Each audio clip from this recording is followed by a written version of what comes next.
You, Pete. Roy, I know that you enjoy singing, but I don't think you enjoy talking quite so much, do you?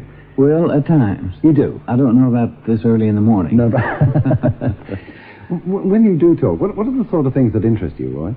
I mean, if I were to say, take a particular subject, is there a particular subject that really gets you going? Oh, history. Yes? I like history very much. I study history. As I was attending university, I was meant to be a history teacher, history and English. And I gave all that up for music, you see.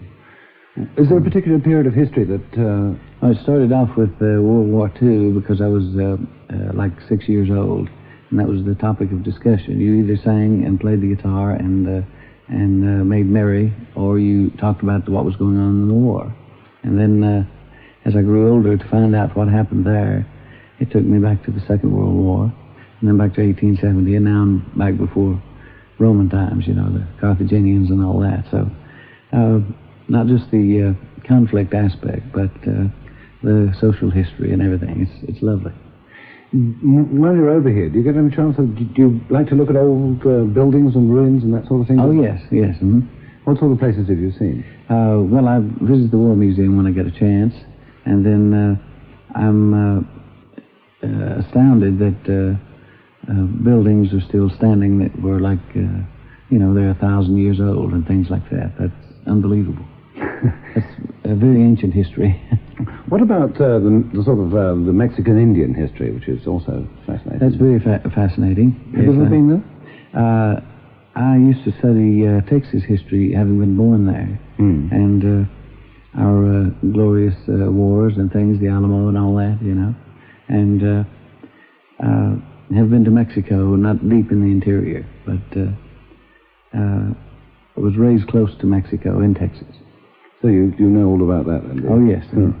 Right, well, we know something about the title of your latest record, which is called Southern Man. This is your latest record, isn't it? Yes, it's the latest single. You didn't write it yourself, by chance? No, we did an album. I just re-signed with Monument Records, and that was the company that we had all the super big hits with. And we signed the contract, and we wanted an album before I left for Australia. So we started an album, and I didn't have time to write any of the songs, so I haven't written any of the songs on the album. But I sang all of them, and so didn't get a chance. I am writing the new album, though. Right, well, we're going to hear your latest record now, Southern Man. We're playing this for a lady who lives at the cottage St. Martin's, Guernsey in the Channel Islands. It says, my granddaughter is 16 today. My daughter, her mother, has a birthday on the 28th of March, and they live in the Isle of Sark, the island of Sark in the Channel Islands. Please give them my love. I am Mrs. Gilbert, and their names are Belinda Lanyon, and her mum is Mrs. Joan Lanyon. And could you also give a little mention to my little grandson, Kevin Callahan, who celebrates his 4th birthday on April the 18th. He doesn't live in the Channel Islands. He lives at 57 Weatherby Way, Sutton in Cheshire. So there's an early happy greeting to Kevin. But today, of course, it's the day of the young lady who is 16. Her name, of course, is Belinda. And a happy birthday to you, Belinda, and a happy birthday to you, Joan, on the 28th. In the meantime, here's Roy Orbison, the Big O himself, Southern Man. That's Roy Orbison, and his latest record, a song called Southern Man. I hear you did a very good concert at Croydon last night. You enjoyed that? Yes, I did. Yeah, it was marvelous. How long are you here for now, Roy? 6 weeks. We started in Bristol the night before, and then last night in Croydon, and tonight in Brighton, and we go on and on.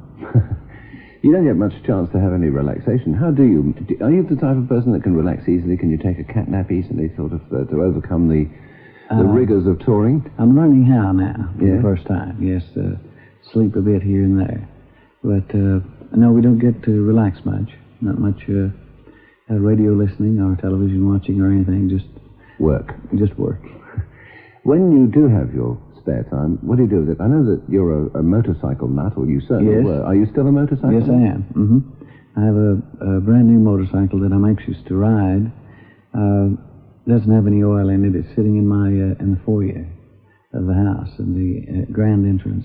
There's a bronze statue and 2 grand stairways and a chandelier and my motorcycle.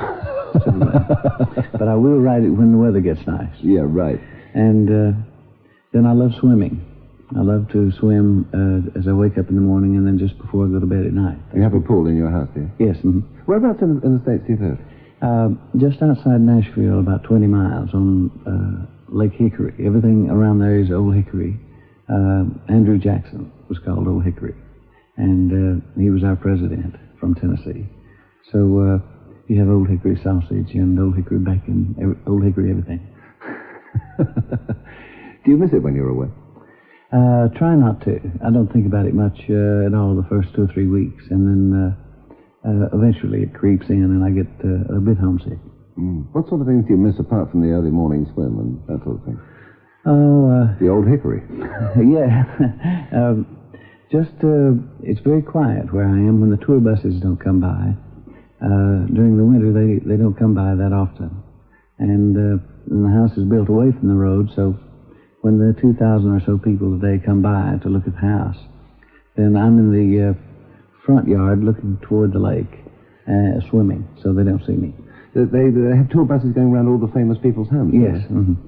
Yes, it's a mini Hollywood now, I think. Yes, I suppose it must be, because it is the centre of country music, isn't it? Yes, Nashville. But during the week, everything's nice and peaceful. All nice and peaceful, that's the way you like it. Yeah. Apart from that, apart from swimming and the motorcycling, do you read? Do you do anything else? Oh, yes, I read, like I say, I keep up with the history, and have to cross-check everything that I read to make sure that what I'm reading is the way it is. And current events, and then I enjoy my television video thing, where I've taped things from time to time, documentaries and famous films like Gone with the Wind and all that. And so when I go back home and the time change is very weird, and I'm up all night while I put on Ben-Hur or Gone with the Wind, something like that. So I enjoy that. Great. In this part of the program, we've been talking to Roy Orbison. I see, Roy, that in your extensive tour, 6-week tour, that you only have one date in London. Yes, we managed to get the one date in London. We didn't have originally, and I insisted on it. And we do get one date here, yes. That's on the 27th of this month at Drury Lane. Yes.